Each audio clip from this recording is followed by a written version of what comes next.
নমস্কার, আমি ইন্দ্রজিৎ মল্লিক। আপনারা দেখছেন তন্ত্রমন্ত্র সম্পর্কিত চ্যানেল জয় মা দুর্গা। আজকের ভিডিওতে আমি আপনাদেরকে শত্রুকে বিছানায় ফেলে রাখার একটি বানবিদ্যা দেবো। আজকের ভিডিওতে বলা সম্পূর্ণ নিয়ম তারাই পাবে যারা আমার হোয়াটসঅ্যাপ গ্রুপে জয়েন্ট আছে অথবা যারা জয়েন্ট হবে। তবু যদি আপনার ভিডিওটি দেখার ইচ্ছুক তো মনোযোগ সহকারে শেষ পর্যন্ত দেখুন। এমনই সব ভিডিও পেতে আমাদের চ্যানেলটিকে সাবস্ক্রাইব করুন, পাশে থাকা বেল আইকনে ক্লিক করুন। তো চলুন শুরু করা যাক।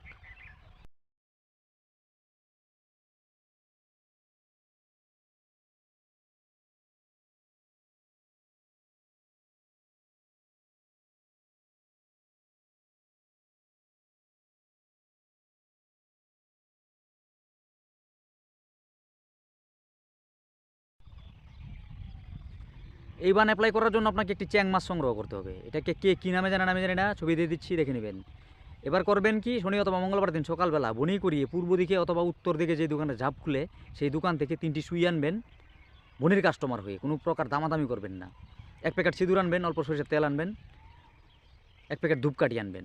এবার করবেন কি, একটি কাঁঠালি কলা গাছের মাছ পাতা যেটা মুড়ে থাকে ওটা কেটে নিয়ে আসবেন বা ছিঁড়ে নিয়ে আসবেন দম ধরে।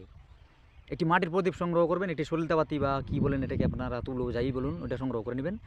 এবার করবেন কি, শনি অথবা মঙ্গলবার দিন রাত্রিবেলা আপনি নদীর ধারে কাছে গিয়ে বসবেন। নদীর পাড়ে বসা হয়ে গেল, ওই তেলের বাতি জ্বেলে দিলেন, ধূপকাঠি জ্বেলে দিলেন। ওই তেল সিঁদুরগুলো আপনার ডানা তেরো নামে আঙ্গুল দ্বারা চ্যাং মাছটা বা হাতে নিয়ে 3টা টিপ লাগিয়ে দিবেন। এবার আপনি ওই সুই আনলেন, 1/2 ইঞ্চি পরিমাণে ওই সুইয়ের মধ্যেও 3টা সুইয়েই আপনি ওই সিঁদুরটা লাগিয়ে দিবেন। কমপ্লিট হয়ে গেল। কলা পাতায় সিঁদুর লাগিয়ে ওই সুই রাখলেন, চ্যাং মাছটা আপনার বা হাতে নিলেন। এবার ওই সুই নিলেন হাতে একটা, মন্ত্র বললেন ফু, মন্ত্র বললেন ফু, মন্ত্র বললেন ফু, মারার সঙ্গে সঙ্গে এটাকে ঘেরে দিবেন। এইভাবে মোট আপনি 3টা সুয়ে 9বার মন্ত্র হবে, 9টা ফু হবে। ওই 3টা টিপে 3টা সুই ঘেরে দিবেন।